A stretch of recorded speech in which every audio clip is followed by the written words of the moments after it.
Good morning, honourable members. Good afternoon, good evening for some. Again, it's a pleasure to have you all here today to join us at the CWP virtual event on domestic abuse and approaches across the Commonwealth. My name is Benita Bateza, and I am the CWP Network Coordinator and Programmes Manager here at the Commonwealth Parliamentary Association Headquarter Secretariat in London. And before handing over to Dame Maria Miller, who will be chairing the session, I would like to give you just a few housekeeping points just to keep in mind throughout the session. So firstly, we kindly invite all participants to turn their mics off, mute your phones as well and computers during the session, just in case that there may be some interferences throughout the presentations. Again, we strongly encourage all members and parliamentary staff, and I know we have a few external organisations who are here, to interact with the speakers, and we strongly ask you to use the Q&A function in the Zoom screen, which should be at the bottom bar below. So please do message or send a few questions that you may have through, and we will do sure to ensure that we feed them to the chair. Without further ado, I will briefly introduce Dame Maria, who will start off the session, but I'll give you a brief background about her career so far. So Dame Honourable Maria was first elected to the UK Parliament in 2005 to represent Basingstoke, and she's held a number of ministerial roles, including the role of Secretary of State for Culture, Media and Sport, and Minister for Women and Equalities, as well as Chair of the Women and Equalities Committee. She is the Chair of the All-Party Parliamentary Group on Women in Parliament. Again, an active member of CPA. She is the chair of CPA, the BMIR region, and she's also the region CWP representative as well. And so without further ado, Dame Maria Miller, the floor is yours.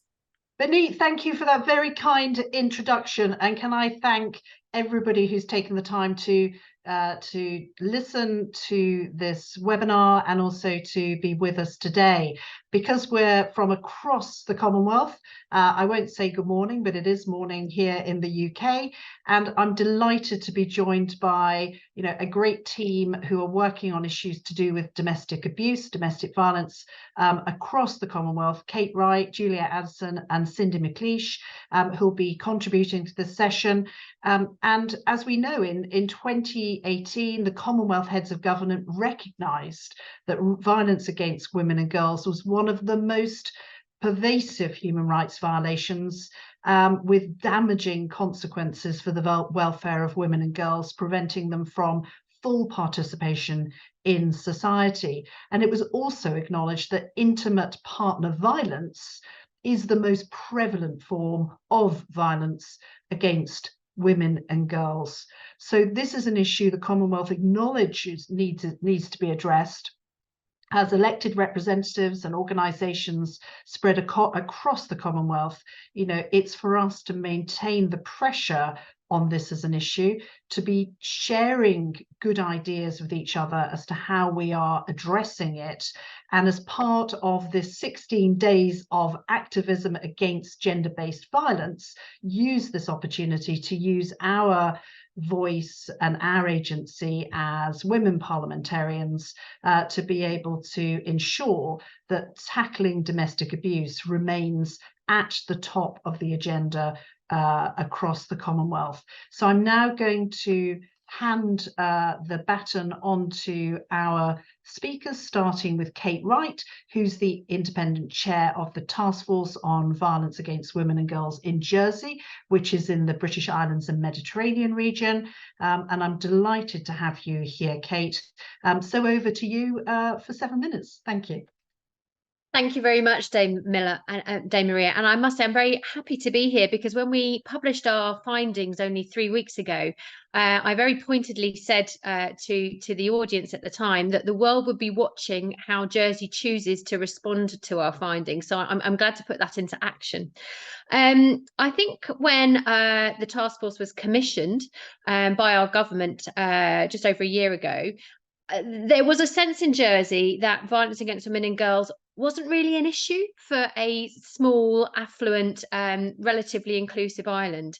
Our 229-page report demonstrates that it clearly is very much an issue for an island such as Jersey. I've been asked specifically to talk about domestic abuse today, but just to give you an overview of what we were tasked with, we were asked to research the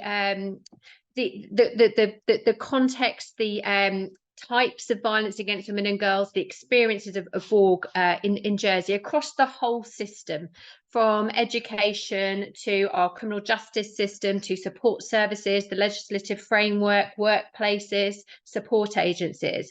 It's been a very big piece of work. And we were also asked to provide recommendations to government and the courts and other key stakeholders in how we could reduce violence against women and girls and improve the support to victim survivors. We have 77 recommendations, and I think, you know, with the scope that we had, we've kind of touched the surface, but I think we have some very clear messages. Domestic abuse was just one part of the VAWG behaviours and crimes that we researched. In terms of domestic abuse, I think it was very interesting in our findings that, you know, the understanding generally across the island and in relation to domestic abuse is that VAWG relates to physical acts of violence, very serious sexual acts of violence. Actually, those behaviours are far broader than that. And in terms of the definition for domestic abuse, you know, we've defined it as when a partner or family member has power and control over their victims and uses it to maintain it. And abuse can be physical, emotional, economic, psychological, and sexual. I think what was very missing in the understanding in Jersey amongst professionals as well as the public was understanding of coercive and economic control, perhaps compounded by the fact that we have only this year implemented a definition of domestic abuse, but within that an understanding of coercive control into law here in Jersey. That is already having an impact. So forgive me, this is going to be very high level because I only have a few short minutes, but I'm going to talk you through our key findings in relation to domestic abuse in the context of VAWG. It will be high level. In relation to, I'll take you through each part of the system, if I may. So in relation to the criminal justice system, we found a real lack of trust in the criminal justice system, a major key theme across our research in relation to institutions in Jersey. There was a strong belief from victim survivors that nothing would be done if they reported a crime, including domestic abuse, to the police. The small island context really didn't help. Everybody knows each other. You can call the police and it's quite possible the person answering your call is a friend or a neighbour, or known to the perpetrator, for example. There are very poor outcomes in our criminal justice system in relation to VAWG, and victim survivors reported very negative experiences in that system, encountering victim blaming attitudes and inappropriate conduct from the police. There was poor communication in cases where a prosecution had not been pursued. Victim survivors told us that the rationale behind this decision had not been made clear to them. And there was also suspicion around sentencing, a sense that punishment for VAWG-related crimes, particularly domestic abuse, were relatively low compared to other crimes, such as drug-related crimes. So that the trust was very, very low. As such, we have recommended, and this is good practice in other jurisdictions, an independent review of the Jersey criminal justice system in relation to domestic abuse, rape and serious sexual offences, to determine whether current arrangements deliver the best outcomes for victims, defendants independence and justice. We've also recommended that the law officers department should more clearly signpost to the code on the decision to prosecute. And we would like to see better data grouped by gender of the perpetrator on prosecution rates, acquittal rates, and sentencing length, for example, to help us understand progress in this sphere. So yeah, in addition to that, we found that gaps in Jersey's legislation are undermining the ability of the criminal justice system to protect victim survivors or effectively manage perpetrators too. There are no emergency barring orders under the new domestic abuse law in Jersey. We found that emergency barring orders are an important protective measure for victims of domestic abuse at risk of immediate danger. And they've actually been in use in the UK since 2014. Without emergency barring orders, the police don't have the power to remove a suspected perpetrator of domestic abuse from the residence of the victim whilst they investigate. Non-fatal strangulation is not codified in legislation as an offence in Jersey. Professionals estimate that there are between 1 and 4 cases of non-fatal strangulation in Jersey every month. And many, the vast majority of those responding to our public survey told us that non-fatal strangulation without consent should be a crime. This matters because non-fatal strangulation is one of the strongest high-risk markers on the domestic homicide timeline. Economic abuse is not defined as a form of coercive control under the new domestic abuse law. But it has been legally recognised as a form of domestic abuse, again in England and Wales since 2021. The majority of victim survivors surveyed had experienced financial or economic abuse. That's 50% of those, 57% of those responding. And the high occurrence of economic abuse cited by victim survivors in our research is underscored by the evidence provided by key support services, who also demonstrated a poor understanding of economic abuse, making it very difficult to recognise it and provide support. Stalking is also not a named offence in Jersey, and this is also, an issue cited by victims of domestic abuse survivors. So we had several recommendations around that. We had findings in relation to the healthcare system. Victim survivors' experiences suggested that routine or targeted inquiry into VAWG and domestic abuse is not a common practice across healthcare services in Jersey. It's often the first place where signs of domestic abuse may be picked up, where people may actually be going for support. It's really important that training and awareness is increased significantly in that area. Our immigration system, the rules and policies in Jersey around that, we found compounding the violence experienced by women who do not have 5 years residency in the island. Differences in residential status can create power imbalances within a relationship, which can exacerbate the potential for VAWG to occur and make it very difficult for a victim to leave the perpetrator, almost impossible in some cases. Wind up, Kate. Yeah. Issues across the system in relation to domestic abuse,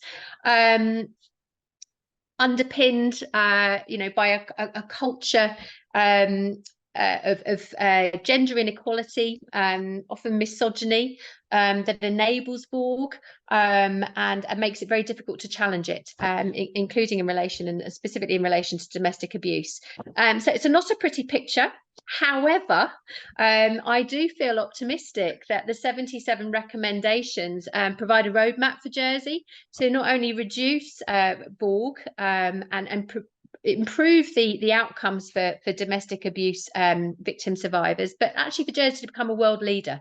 They are significant recommendations that will have a big impact if adopted, of course. Kate, that's amazing. Thank you so much for sharing those findings. It's really interesting to hear the commonalities between different countries. And a lot of what you were talking about, I recognise not just from the UK, but from other jurisdictions. And we all learn from each other, don't we? Having a lot of domestic abuse legislation now in the UK can mean we need to update it quite quickly. So we'll be certainly watching what you're doing in Jersey to make sure that we are learning from the best, most modern techniques. Now we're moving on to our next speaker, Juliana Addison, who's state member for Wendouree, was first elected to Parliament in November 2018 and then has been re-elected as well. So well done on that. And you have a particular interest in this because you're a chair of the Women's Corrections Advisory Committee in your part of the Commonwealth. And you provide an external source of expert advice on delivering correctional services to women prisoners and offenders. So fantastic to have you here, Juliana, and over to you for your contribution.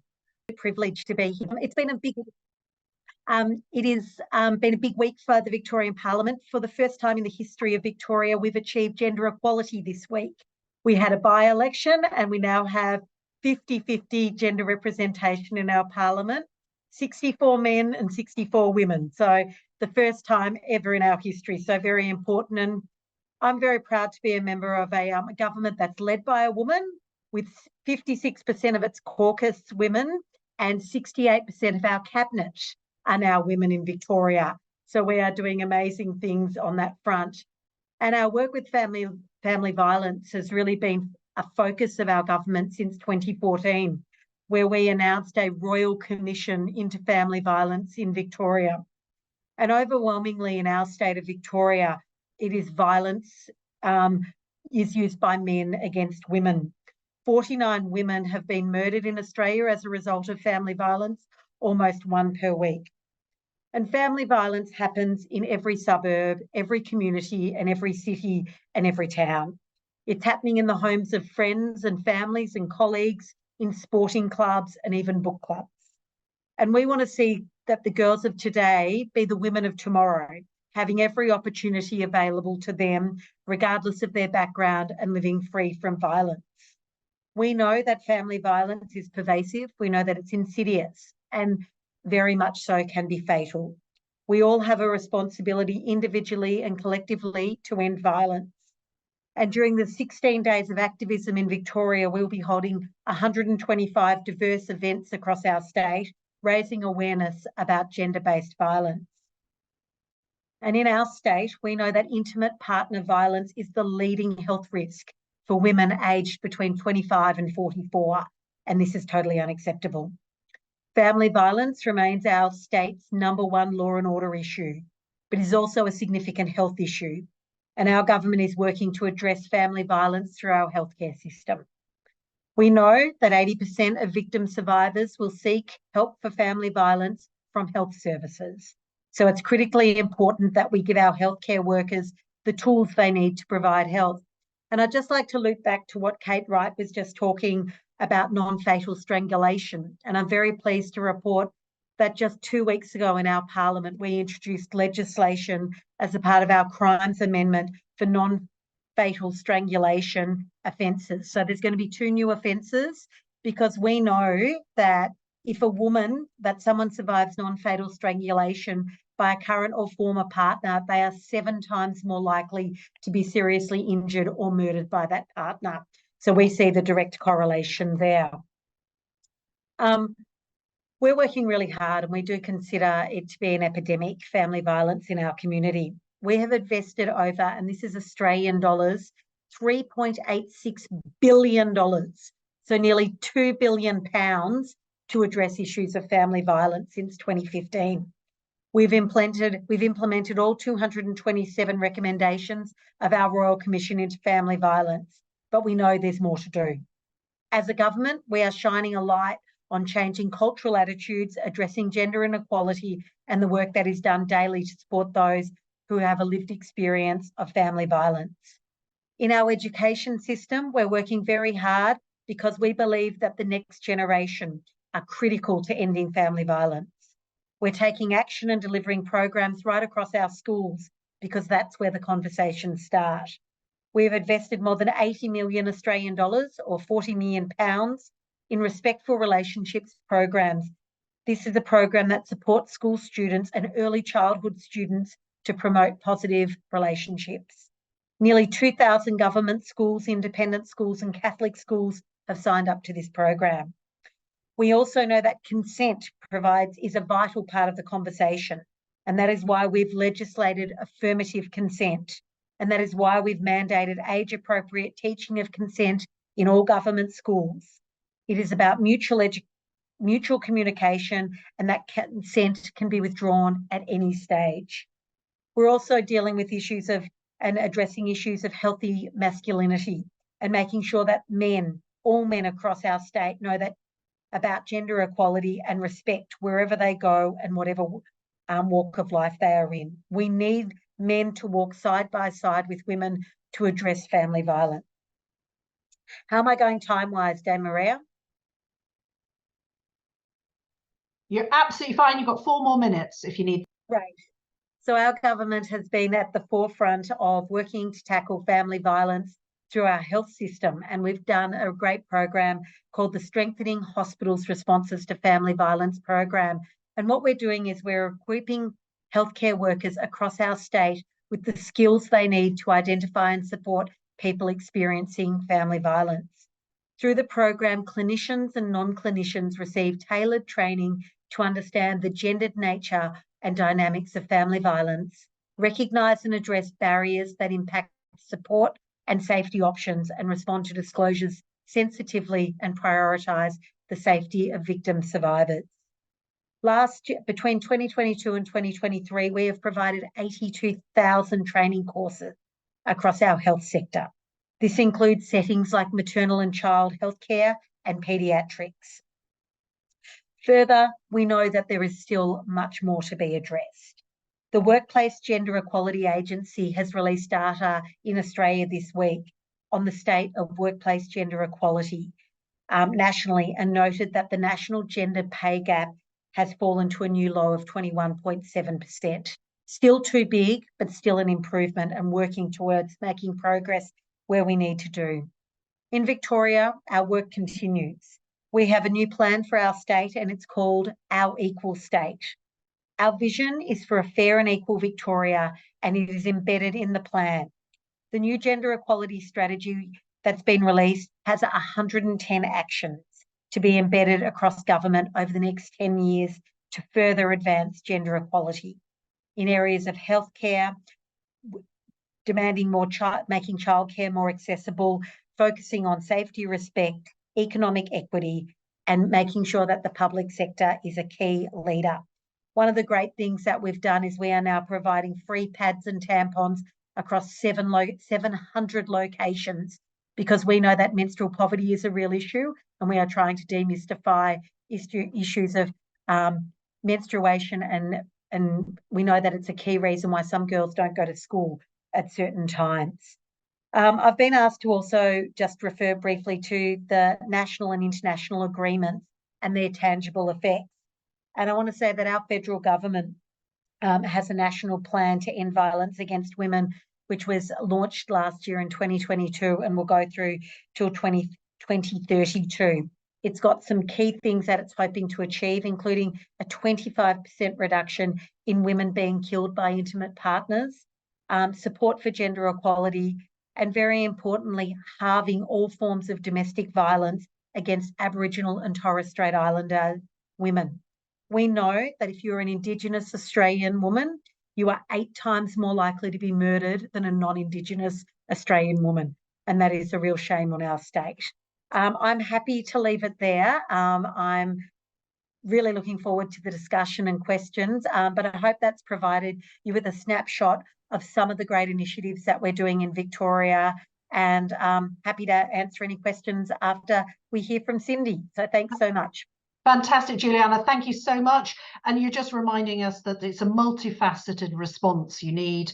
Interesting that you mentioned the workplace as well as hospitals, the criminal justice system, and also then the particular issue around Indigenous women And that's something which, again, we hear time and time again in different jurisdictions. So really interesting to hear what you're doing in Victoria. And our last speaker in this session is Cindy McLeish, who's the Shadow Minister for Women and Shadow Minister for the Prevention of Family Violence in the Parliament of Victoria in Australia. Cindy, it's a pleasure to have you with us. And I hand over to you. And just to remind everybody that after Cindy has spoken, we can then open it up for questions.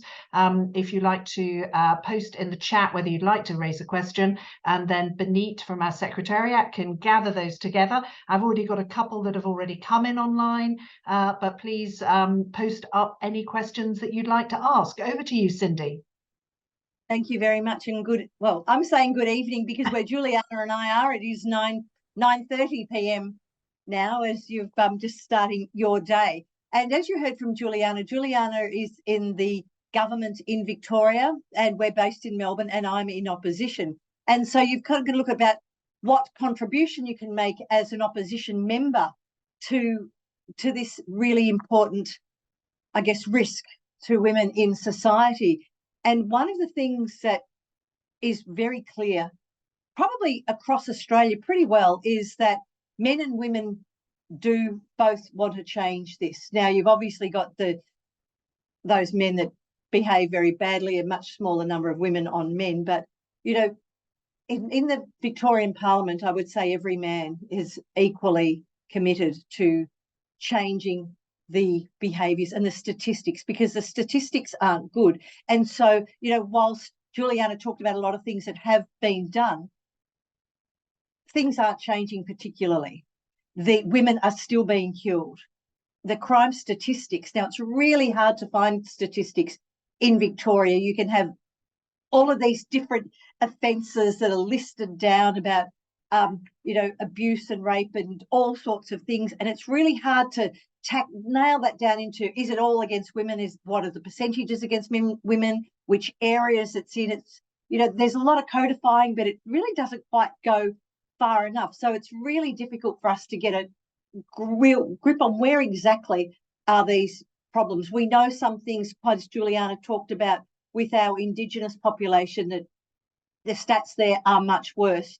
And Dame Maria, you mentioned that you know, seems to be a worldwide matter. Now, you know, governments don't have all the answers. And I think that's important to remember, even, you know, like as an opposition member, there are people out on the ground, the agencies who are working with vulnerable women, women of different backgrounds, that can help really highlight some of the issues that are happening and help us raise that. Now, Juliana talked about the strangulation and intimate partner violence. Now, we supported that legislation, but we actually wanted to take it further and we introduced amendments which the government didn't support, because strangulation, whilst it might happen more often with intimate partners, somebody can go to a nightclub or a pub and could end up in the same situation, and that's not covered by this legislation. So, you know, as an opposition, that's something that we can highlight to put more pressure on the government to make some of those changes. And other things come up, you know, you look at what's happening in other jurisdictions and it gives you the opportunity to raise those important matters. And Juliana, she and I are quite friendly, reminded me earlier of one of my colleagues who is departing to go and live in England, in Brighton actually, and he talked about today about being in opposition, and it was a quote from Teddy Roosevelt, which I thought was worth reading out. Credit belongs to the man who is actually in the arena, whose face is marred by dust and sweat and blood, who strives valiantly, who errs, who comes short again and again. And, you know, like if you're in opposition, you're part of the fight, you're part of what's in the arena, and you can help make a difference by highlighting things. We also have Australia, and Melbourne particularly is very multicultural. So we've got many different groups that that have come from different backgrounds. And it was raised with me not so long ago about a particular culture. And in that culture, if a man threw acid in a woman's face, which just horrified me anyway, the judiciary would pretty well come down in favour of the bloke to say, it was the woman's fault and they would get away with it. Now, bring that over to Australia and they do the same thing and like, oh, am I allowed to do that? No, you're not. But not only are you not allowed to do it, but there's a lot of protections and there's a lot of help for women.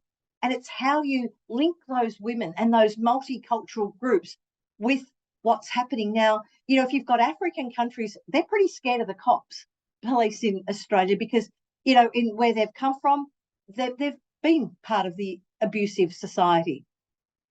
So there's a lot of work to do out on the ground to try and help educate and open up some of these lines so that women can find their way. Now, sometimes they're really scared to be able to do that because they don't want their partner to find out. And I was really pleased recently to meet, like, I think the only an Indian female policewoman in Victoria, and to talk about, you know, trying to help break down some of the barriers to gain the trust of women who still often fear men, and they've come from those backgrounds where it is, you know, a little more difficult. Trying to get a handle on, you know, female genital mutilation and child marriage or forced marriage is a lot harder. Those things still tend to be underground a lot more. And whilst it's very widely condemned, it's hard to have a real grip on exactly what's happening. Juliana also talked about some of the programs with youth and younger people that are happening in schools. Now, at the same time that that's happening, you have to have the systems that support it. So when I hear things from teachers saying that we're relying so much on the internet these days, that kids are accessing pornography and a whole lot of things that they just shouldn't see, that actually works against what the government's trying to do. They're trying on one hand to say we need to do this, but the systems on the other hand undermine that. And you've got to get these systems working in sync and in parallel. And that's really difficult because access to the World Wide Web is just so much greater these days. You know, it is really difficult to curtail, you know, what primary and, you know, secondary school students are accessing. I'll finish up by saying, as I think Kate mentioned earlier, you know, the physical violence is easier to see, but that coercive behaviour that you're hearing more of, it's harder for people even sometimes to understand that they're in a coercive relationship. And I remember many years ago, one of my girlfriends said her husband told that she needed to choose between him or her best friend because he didn't like her. And that marriage didn't last, surprise, surprise. But, you know, this was somebody who I knew as well. And I thought, oh my gosh, imagine trying to put somebody in that situation. And this stuff does still happen. And I guess that you have men who will stand up and speak out against violence, but sometimes they are also the perpetrators. And that's a really challenging one to deal with.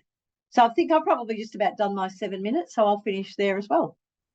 Cindy, that's brilliant. And thank you so much, because you're quite right to point out that culture change is such an important part of this.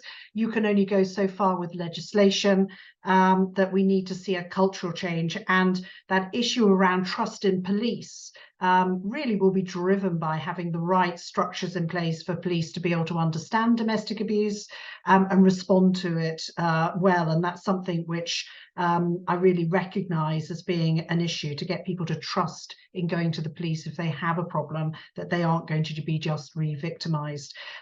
So lots of issues set out there by our three panellists, and I'm going to now open it up to more general questions from people who are participating. I've seen hands going up left, right and centre on my participants panel, and I'm sure Benita is going to make sure that I get all of those questions in the chat, and we'll get through as many of them as we can. And I'm going to stop, if I can just encourage everybody just to, on the panel, to give brief answers. We've got about 20 minutes to be able to get through as many as possible.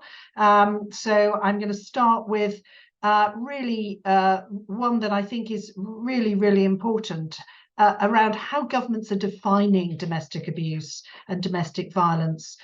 Is there more that we could be doing at a government level to make sure that we've got strong definitions of domestic abuse so that our agencies, whether that's the police or the hospitals or the other parts of the criminal justice system, they can respond by knowing that they are actually dealing with domestic violence. This is an issue that we've tried to address in the UK by defining more closely what domestic violence is. Any comments coming from our panelists? Please just jump in or pop your hand up so I can see who wants to go first. I sense Juliana may want to jump in. Yeah, Juliana, go for it. Sure. Look, we've got a definition that we're using across our departments and with our police. So family and domestic violence is any violent, threatening, coercive or controlling behaviour, which Cindy was referring to before, which I think is really something that we do need to drill more into, that occurs in a current or past family, domestic or intimate relationship. So it's really quite broad, which means that we're making sure people feel that the system is going to respond to them. It's not closely defined. And Kate, can I bring you in at this point as well, in terms of Jersey, smaller jurisdiction? You've been brilliant at outlining the 77 recommendations in your report. When it comes to defining domestic violence, how do you feel you're doing in Jersey? We didn't even have a definition in law until enacted until June this year. So we've made huge progress, but our research has indicated that there are still significant gaps, within that legislation that need to be filled. And I think it sort of very much relates to what Cindy's just been saying, really sort of ensuring that, particularly economic abuses is specifically articulated, that is missing. Emotional abuse, and a lot of it isn't just about the definition in law, it's about the guidance that supports it, the understanding that supports it, and the training for professionals. We were very worried about the sometimes poor levels of understanding of different types of domestic abuse by senior professionals within the criminal justice system, family courts and support services. Thanks. That absolutely, Kate, I recognise that as well. Cindy, can I just say, in your contribution, you focused a great deal on the importance of agencies, and to Kate's point, the importance of agencies getting this right, and the trust in the police. Is there anything in terms of, it's great to put things into law, but if the agencies don't understand what you mean by domestic abuse, domestic violence, it's not going to turn the law into something that actually changes the lives of the women we represent and the victims of domestic abuse. Cindy, any thoughts on that? Yes, look, I think it's really an interesting question, because I see so many examples where police always aren't exactly sure what to do. And there's been a bit of work on training, and Police Command in Victoria have their own family violence unit, and what they collect, the information they collect, how they collect that is changing all the time. And they've got a particular form now that they fill out to get more data. But it's sometimes difficult when they turn up to a situation, and some of these situations are the same people the same time. The neighbours are calling, or the wife's calling, or the husband's calling, all of the time, and it's pretty tricky on their resources, and they go out and especially if there's no one that's physically hurt, like it's really difficult for them to get involved to say, oh, there's coercive behaviour. Well, if there's a problem, you need to refer on to agencies. And we have an issue, and I imagine a lot of people have it, that agencies are pretty chockers, pretty full, pretty busy. They've got a lot on their plates, probably more than that they can handle as well. And when you've got people who are trying to access some of those agencies when they can, which might not always suit the agencies, like if they've got a fairly full schedule, people are trying to get in there. And we've got a new system of the orange door, which is the government's introduced to get in there. Somebody can walk into that orange door and be triaged. Right.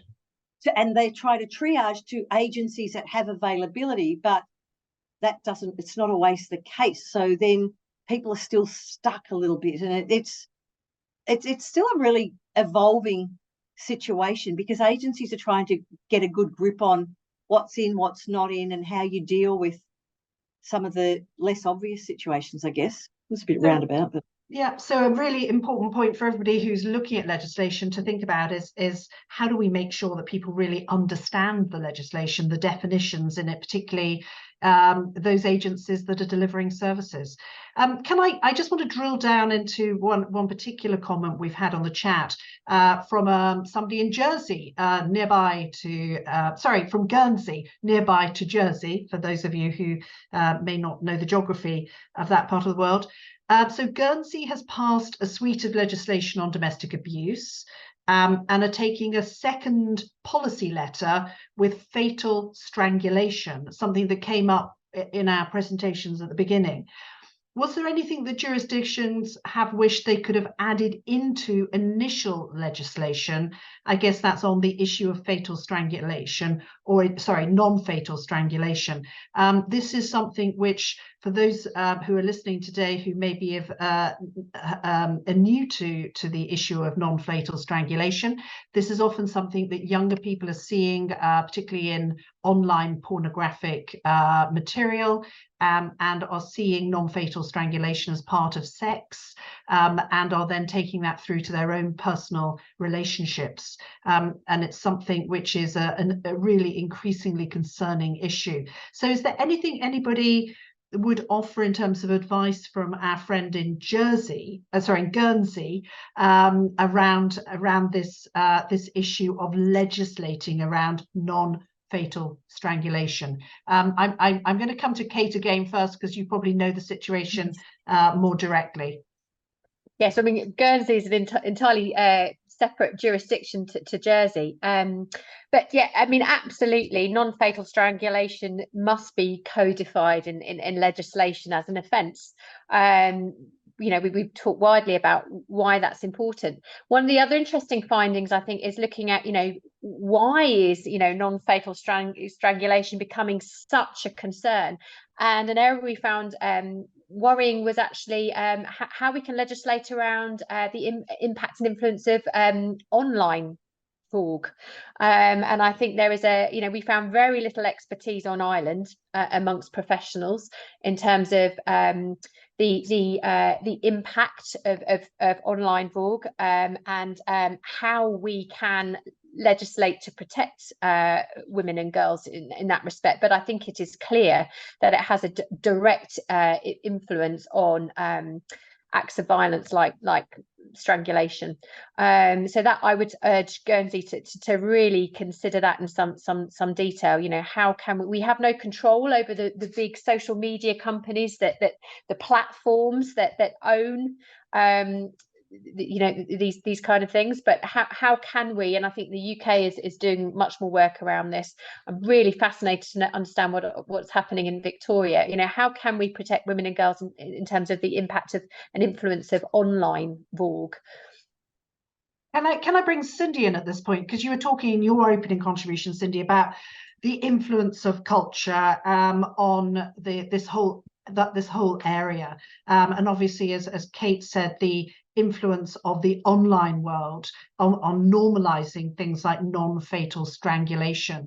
Australia's done a huge amount in terms of regulation of the online world, and in many ways the UK is sort of picking up some of the things that you've done and now doing it ourselves.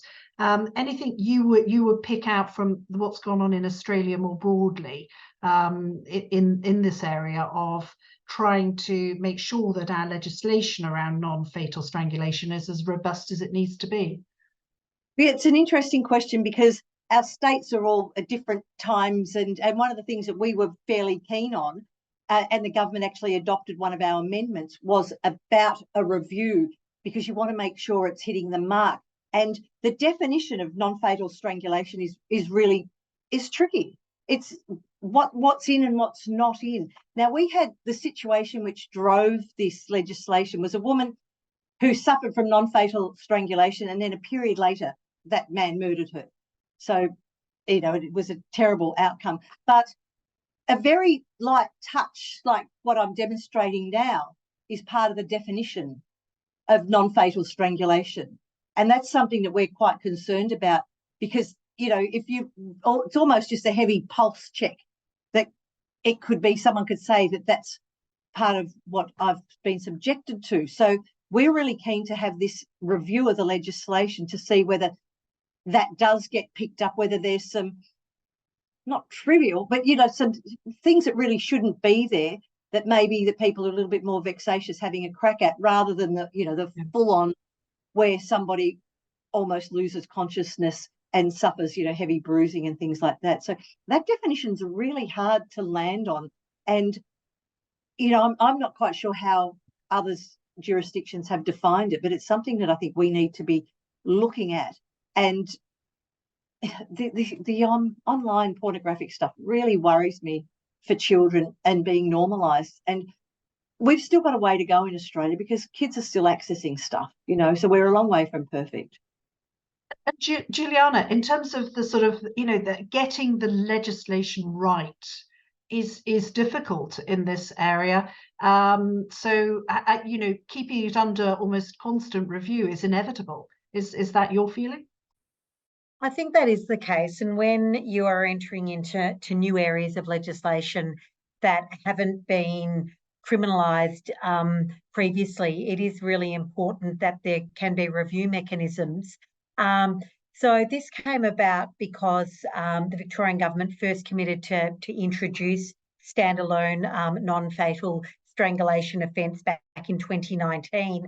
And as Cindy referred, it was the family of Joy Rowley who really advocated for the standalone offence for many, many years. And I think what's really important, and what we always need to do, is make sure that we are listening to our stakeholders, whether that is Family Safety Victoria, whether it is our First Nations people, whether it is the courts, the Bar Association, legal services, as well as other interested practitioners, including sex workers and sports and rec and forensic medicine. So, as always, I think the more we listen in the development of legislation and listening to the stakeholders, not just from one sector of society, but across society, to really try and make sure that we've captured their concerns, as well as really picked up some of the effects that may have a negative impact on people working in different areas. And Cindy was talking about that. When you're doing something new, we really need to make sure that we talk to as many people as we can, we consult widely, and most importantly, we listen in the legislative process. Absolutely. And I think that listening is something which came across to me in a Commonwealth Parliamentary Association workshop I was in Kenya a couple of weeks ago, where we were looking at violence against women and girls, and we were listening to the testimony of victims of domestic abuse. And it was really listening to them that really ignited an incredibly powerful conversation about how we need to evolve policies across the Commonwealth. Guys, we've got time for a couple more questions. So I'm going to tee up the last one first, so our panelists can think about it. I'm going to ask you to close by saying, what are the three most important and urgent things in terms of your findings on violence against women and girls that would make, you know, the three most important things that would make the biggest positive change if they were addressed. So I'm just going to ask you to close with that. And before we get onto that, whilst your little grey cells are working, I'm just going to ask just a very quick fire question. Are you satisfied with the police response to domestic violence in your jurisdiction? I think you all touched on this, but I'm going to come to Kate first, because I know you particularly touched on this. Kate, are you satisfied with the police response? Just a 30-second answer.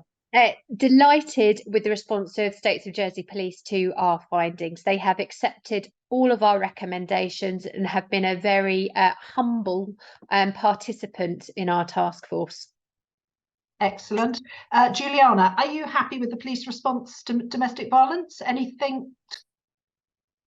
Look, as I said, it is our number one law and order issue. There are more calls out in Victoria for family violence issues than any other criminality in our state.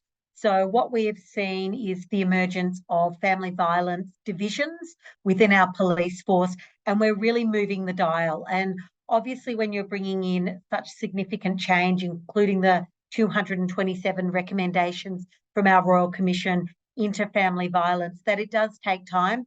I speak to victim survivors and there are still levels of frustration about their interactions with the police, that they still believe that more work has to be done. I work very closely with a lot of women's organisations and they're saying that we have improved, but we still have a lot more work to do.